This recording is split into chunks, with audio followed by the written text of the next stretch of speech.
됐습니다. 자, 오늘은 제가 신문 기사 내용 하나 소개해 드릴까 하는데요.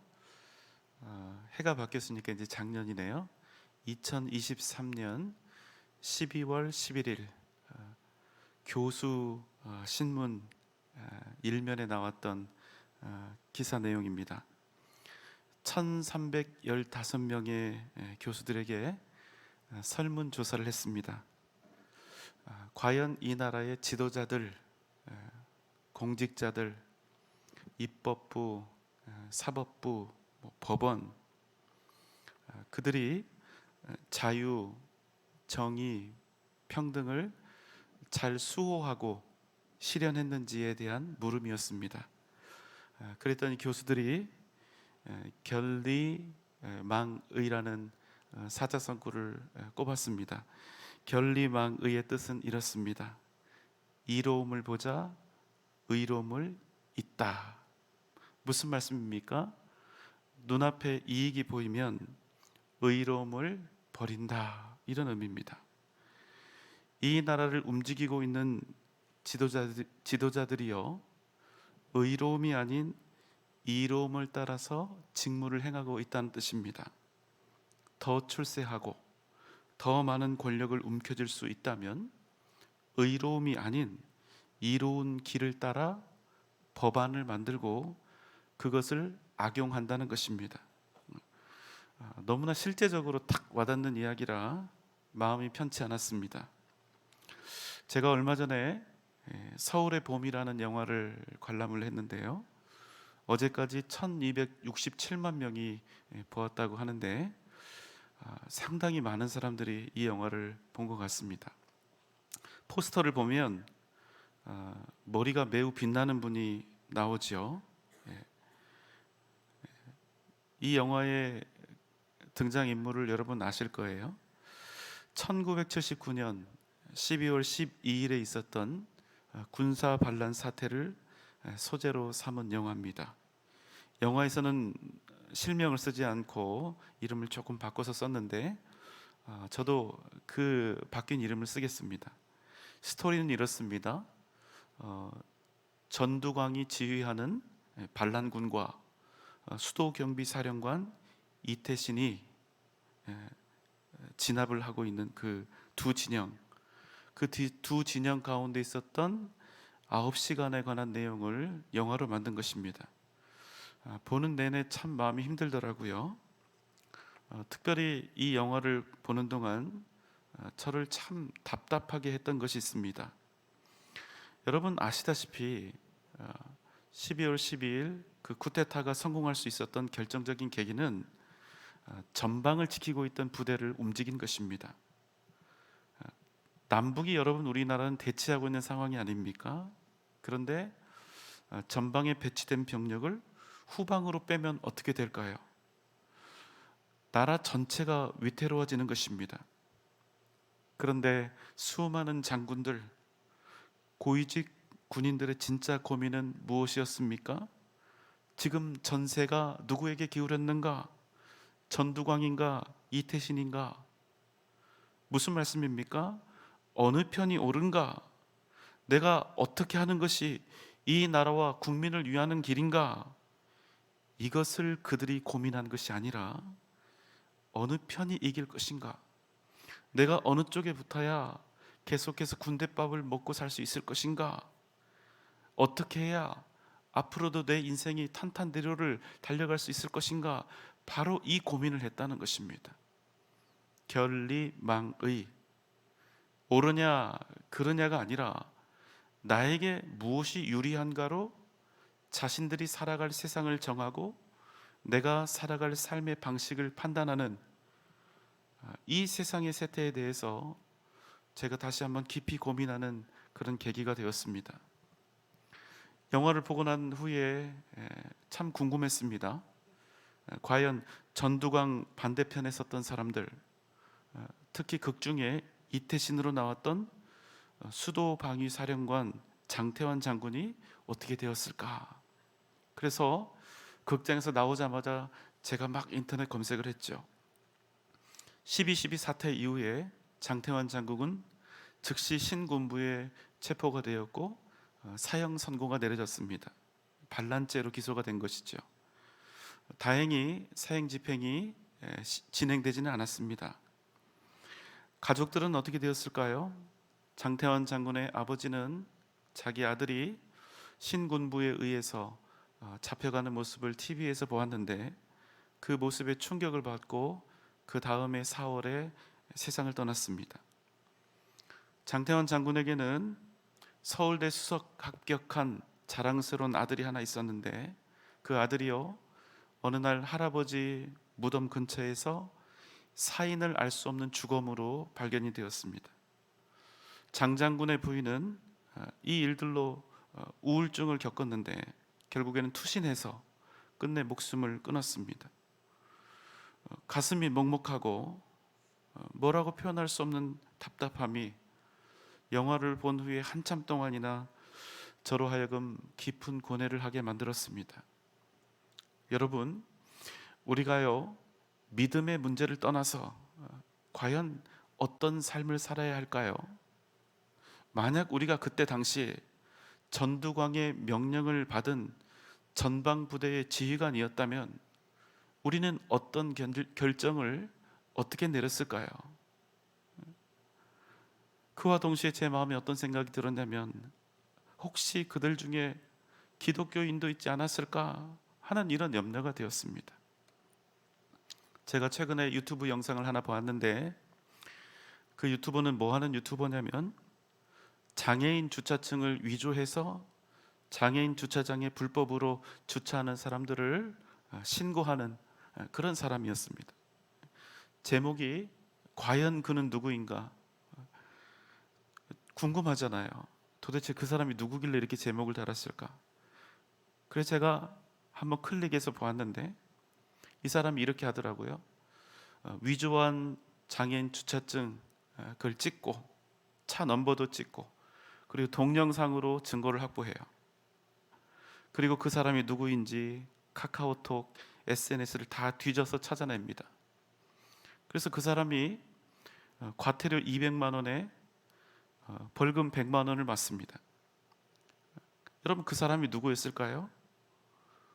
어느 교회 장로입니다. 이 유튜버가 친절하게도 그분 장로 장립할 때 그 부인과 함께 찍은 사진까지 찾아서 딱 유튜브 영상에 올려놓습니다. 그리고도 분이 풀리지 않았는지 그 교회에 전화를 합니다. 하필 사모님이 받아요. 이렇게 묻습니다. 교회에서 내가 알기로 장로 되는 게 무척 어려운 것으로 알고 있습니다.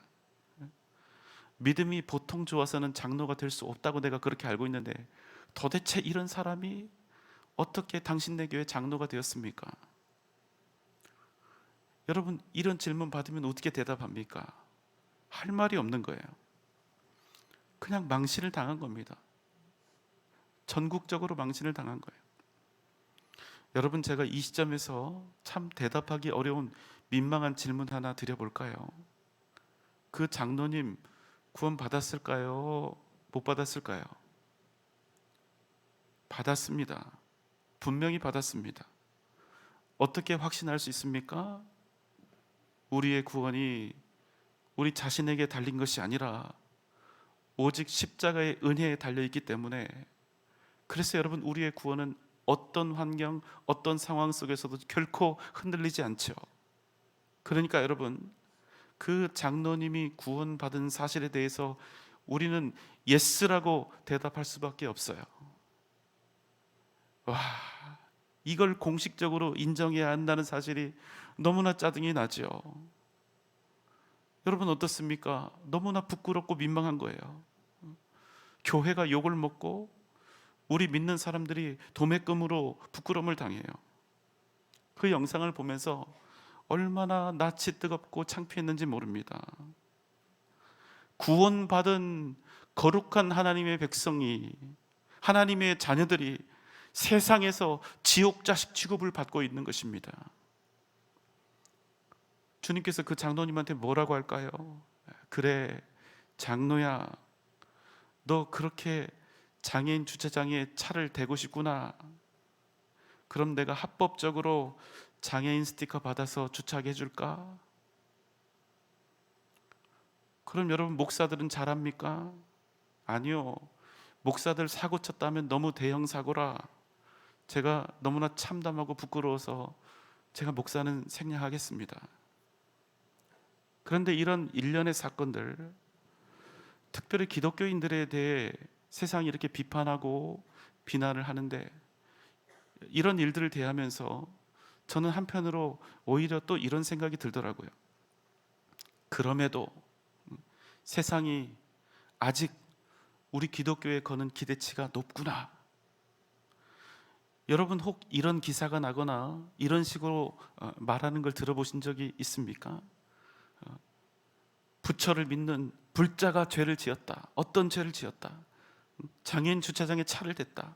유교, 도교, 원불교, 이슬람, 힌두교, 신도가 법을 어겼다. 불자가 그럴 수 있는가? 알라를 믿는 사람이 그럴 수 있는가? 여러분, 이런 얘기나 이런 기사 들어보신 적 있습니까? 없지 않아요? 이게 무슨 뜻일까요? 기회만 되면 죽어라고 핥히고 기독교를 흠집내기 바쁘지만, 그래도 너희 기독교인들은 뭔가 달라야 한다는 전제가 세상 사람들에게 있다는 거예요. 저는 이 전제가 그저 기독교에 대한 시기나 미움 때문이라고 생각하지 않습니다. 야고보서 2장 19절로 17절로 19절입니다. 이와 같이 행함이 없는 믿음은 그 자체가 죽은 것이라. 어떤 사람은 말하기를 너는 믿음이 있고 나는 행함이 있으니 행함이 없는 내 믿음을 내게 보이라. 나는 행함으로 내 믿음을 내게 보이리라 하리라. 여러분, 왜 우리 기독교가 세상으로부터 손가락질을 받습니까? 저는 너무나 신기해요. 우리에게는 영원한 진리가 있지 않습니까? 구원이 있고 영원한 천국이 있습니다. 우리에게만 있는 거예요. 그런데도 여론조사를 하면 2020년 이후로 종교 호감도 조사에서 계속 꼴찌입니다. 4위가 원불교인데요, 원불교와 수치상 차이가 없어요. 그래서 호감도로만 보면 우리 기독교는요, 주요 종교 그 축에 끼지도 못해요. 무엇 때문입니까? 우리가 믿는 이 믿음이 가짜입니까? 우리의 구원도 없고 생명도 없는 것입니까? 아니요, 절대로 그렇지 않아요. 우리에게는 유일한 생명의 길이요 유일한 구원의 길이신 예수 그리스도가 있지 않습니까? 그런데도 우리가 세상으로부터 욕을 얻어먹는 그 이유가 뭐냐는 겁니다. 오늘 우리가 함께 나눌 말씀은 우리의 신앙, 우리의 믿음이 그 빛과 가치를 회복하는 그 길에 대한, 그 방법에 대한 이야기입니다. 오늘 우리는 사도행전의 말씀을 보는데요, 사도행전이 어떤 내용입니까? 복음이 전파되는 이야기입니다.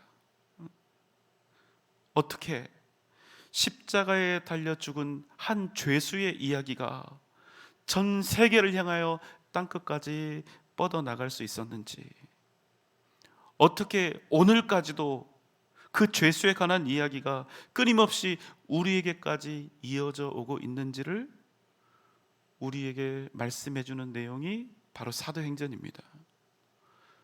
그 중에서도 우리는 오늘 바나바라고 하는 사람을 만나게 되는데요, 사도행전 11장 21절 22절입니다. 주의 손이 그들과 함께 하심에 수많은 사람들이 믿고 주께 돌아오더라. 예루살렘 교회가 이 사람들의 소문을 듣고 바나바를 안디옥까지 보내니. 여러분, 바나바는 어떤 사람이었습니까? 성령과 믿음이 충만하였고 그가 구제하고 말씀을 증거하는 일에 열심이었던 사람입니다. 또 그에게 있어서 가장 중요한 일이 하나 있는데요, 뭐였을까요? 사도행전 9장 26절 27절입니다. 사울이 예루살렘에 가서 제자들을 사귀고자 하나 다 두려워하여 그가 제자됨을 믿지 아니하니 바나바가 데리고 사도들에게 가서 그가 길에서 어떻게 주를 보았는지와 주께서 그에게 말씀하신 일과 다메섹에서 그가 어떻게 예수의 이름으로 담대히 말하였는지를 전하니라. 예, 바나바의 큰 업적은 뭡니까? 사도 바울을 세운 것입니다. 바울이 사울이었을 때 그는 기독교인을 박해하는 일에 앞장을 섰지요. 그런데 그가 예수님을 만난 것입니다. 주님께서 그를 찾아왔을 때 그가 완전히 새 사람이 되었죠. 하지만 사울이 지금까지 했던 그 핍박과 박해를 익히 알고 있었던 이 기독교 진영에 있었던 사람들, 사도들조차도 그를 두려워하고 있었던 것입니다. 그 누구도 그를 만나주지 않았습니다.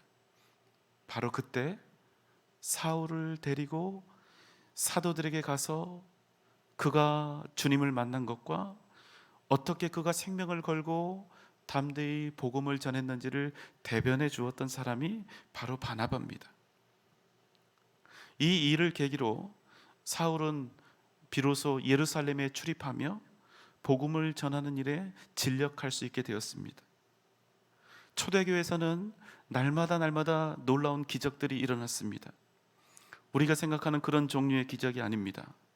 수많은 핍박과 환난이 있었으나 그럼에도 불구하고 더욱더 많은 사람들이 주님 앞에 돌아온 것입니다. 이 일은 이해가 되지 않습니다. 논리적이지 않고 합리적이지 않습니다. 원래 여러분 어떻습니까? 고난이 가해지고 박해가 강해지면 그 새가 감소하는 것이 인지상정입니다. 위축되고 뒷걸음질 치는 것이 정상이죠. 그런데 초대교회에서는 상식 밖의 일이 일어나고 있었다는 것입니다. 고난과 핍박이 더해지면 더해질수록, 박대와 시련이 더욱 고조될수록 오히려 예수 그리스도 앞에 나온 사람들이 더 많아진 것입니다. 여러분, 그 이유가 무엇이었을까요? 기독교의 가장 본질적인 그 핵심, 그 외침이 무엇입니까? 복음의 핵심이 무엇입니까? 예수 그리스도는 하나님의 아들이요, 그가 우리의 죄를 대속하시기 위해 십자가에 달려 죽으셨으나 그가 사흘 만에 다시 부활하셨고 누구든지 주의 이름을 부르는 자는 반드시 구원을 받게 된다. 여러분, 이거 아닙니까? 그런데 여러분, 한번 잘 생각해 보십시오. 지금 말씀드린 이 짧은 문장 때문에 목숨을 걸 이유가 무엇입니까? 만약 예수가 구원의 주님이 아니라면, 만약 예수가 하나님의 아들이 아니라면, 그가 죽었고 부활하지 못했다면 예수에 관한 이야기는 그저 누군가의 지어낸 이야기이고 그 말씀이 진리가 아니라면, 그런 말도 안 되는 주장에 누가 굳이 자기 목숨을 걸겠냐는 거예요. 그런데 놀랍거든요. 사람들이 굳이 기꺼이 예수 이름 때문에 박해를 당하고 자기 목숨을 내놓았다는 것입니다. 그래서 어떤 일이 벌어집니까? 예수쟁이 하나를 죽이면 열이 일어나고, 열을 죽이면 백이 일어나고, 백을 죽이면 천이 일어나는, 천이 주님 앞에 돌아오는 놀라운 기적이 일어났던 것입니다. 바로 그때 예루살렘 교회가 바나바를 안디옥에 보냅니다. 23절, 24절입니다. 그가 이르러 하나님의 은혜를 보고 기뻐하여 모든 사람에게 굳건한 마음으로 주와 함께 머물러 있으라 권하니, 바나바는 착한 사람이요 성령과 믿음이 충만한 사람이라. 이에 큰 무리가 주께 더하여지더라. 바나바가 복음을 전할 때 큰 무리가 주님께 돌아왔습니다. 오늘 본문은 바나바가 복음의 큰 능력을 나타낼 수 있었던 이유에 대해서 이렇게 말씀하지요. 그가 성령과 믿음이 충만한 사람이었다. 맞죠? 그런데 여러분, 그 앞에 하나의 중요한 단서가 더 있습니다. 무엇입니까? 그가 그저 믿음으로만, 성령과 믿음으로만 충만한 사람이 아니라 그가 착한 사람이었다고, 그가 굿맨이었다고 말씀하고 있는 것입니다. 무슨 말씀입니까? 그가 성령과 믿음으로 충만했을 뿐 아니라 선하고 착한 사람이었다는 것입니다. 무슨 뜻입니까? 여러분, 복음의 역사는 사람이라고 하는 이 매개를 통해서 증거되는 것입니다. 그렇게 복음을 전하는 그 사람이 어떤 사람인가가 중요하다는 거예요. 그럼 여러분, 착한 사람은 어떤 사람입니까? 우리는 보통 착한 사람이 누구인가 이렇게 물으면 나에게 잘해주는 사람이 착한 사람이다 이렇게 생각을 하죠. 여러분, 그런데 정말 그렇습니까? 그렇지 않아요. 절대로 그렇지 않습니다. 강도도 자기 부모와 자기 형제에게는 잘하죠. 그 사람들에게는 착한 거예요. 내 자식은 그럴 리가 없다. 그 친구는 절대로 그럴 리 없다. 그런데 그 자식이, 그 친구가 그런 짓을 했을 수도 있거든요. 여러분, 여기서 우리에겐 냉철한 안목이 필요합니다. 어렵지만 지혜를 최대한 발휘해서 우리가 구별해야 될 게 있습니다. 그건 무엇입니까? 친한 사람과 좋은 사람을 구분하는 것입니다. 여러분, 무슨 말씀인지 이해하시겠습니까? 우리가 보통 친한 사람을 좋은 사람이라고 착각하는데 절대로 그렇지가 않다는 거예요. 나와 가깝게 지내고 나와 아무리 친해도 그 사람이 하는 행동, 그 사람이 하는 말, 그 사람의 판단이 얼마든지 악할 수 있다는 것입니다. 이걸 구분하지 못하면 세상에서 무슨 일 당합니까? 사기를 당하는 거예요. 친근함으로 다가온 이 사기꾼의 흉계를 눈치챌 수가 없는 것입니다. 친구 따라 강남 간다는 말이 있습니다. 친구가 가니까 나도 가고 친구가 하니까 나도 한다. 그러나 여러분, 그 친한 친구가 악한 사람이면 강남이 아니라 같이 죽는 길을 가게 됩니다. 함께 망하는 길을 가게 되는 것입니다. 우리가 흔히 의리에 대해서 친구가 가는 길 무조건 함께 가주는 것을 의리라고 착각하는 분들이 있는데 그건 의리가 아니라 망하는 길에 동참하는 것입니다. 여러분, 어떤 게 의리입니까? 악한 길을 가는 친구가 있다면 그 친구가 그 길에서 벗어날 수 있도록 하는 그 친구가 의리 있는 친구죠. 같이 망하는 길, 같이 죽는 길 가는 건 의리가 아니라 친구도 죽이고 나도 죽는 일이 되는 것입니다. 그럼 어떤 사람이 선한 사람, 착한 사람입니까?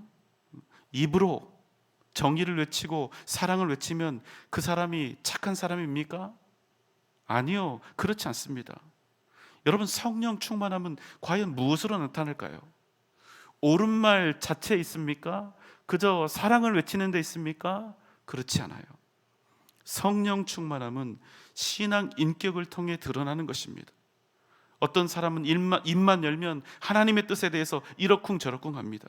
사랑이 무엇이고 어떻게 해야 사랑을 실천하는 것인지에 대해서 말합니다. 하지만 여러분, 기억하십시오.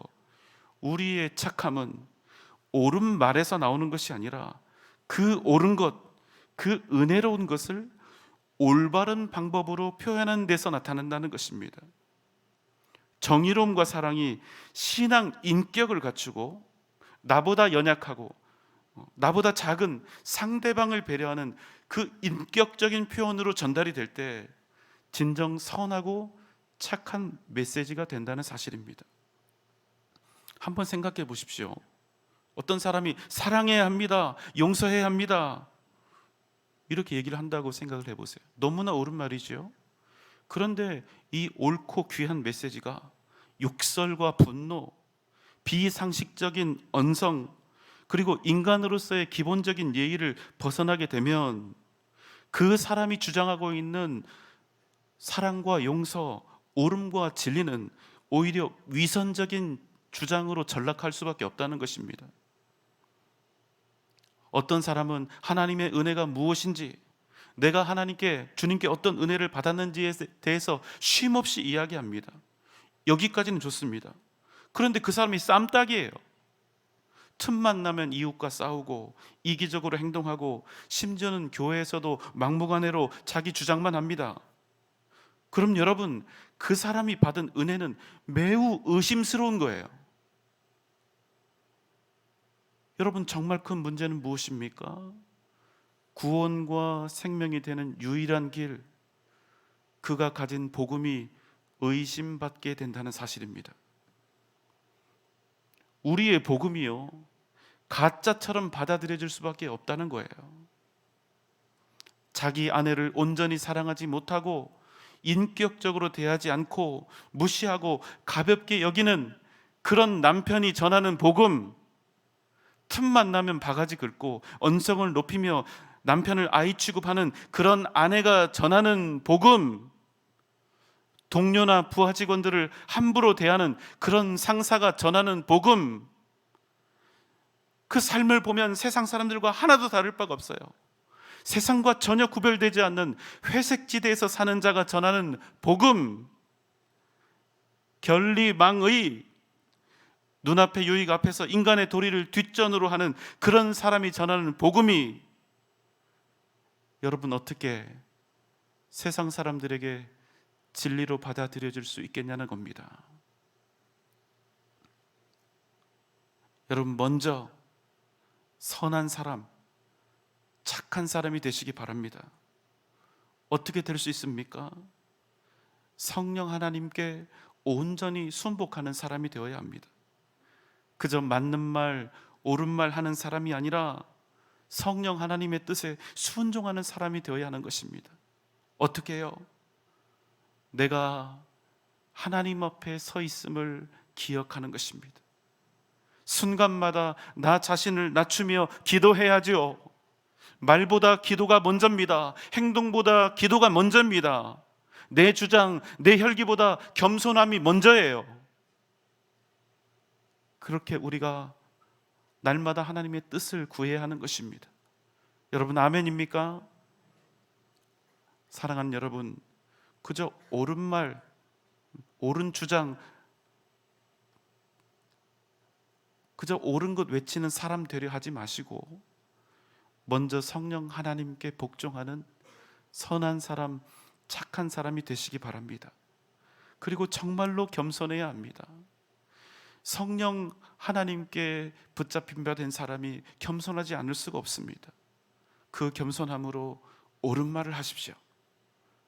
그럼 여러분의 그 겸손하고 옳은 말들이 반드시 위대한 하나님의 역사를 이루게 될 것입니다. 여러분이 겸손하게 옳은 말을 하면 사람들이 여러분을 통하여 주님의 십자가 사랑이 무엇인지를 알게 되고 많은 사람들이 주님 앞에 돌아오는 기적이 일어날 줄 믿습니다. 우리에게 두 가지가 필요합니다. 복음과 신앙 인격입니다.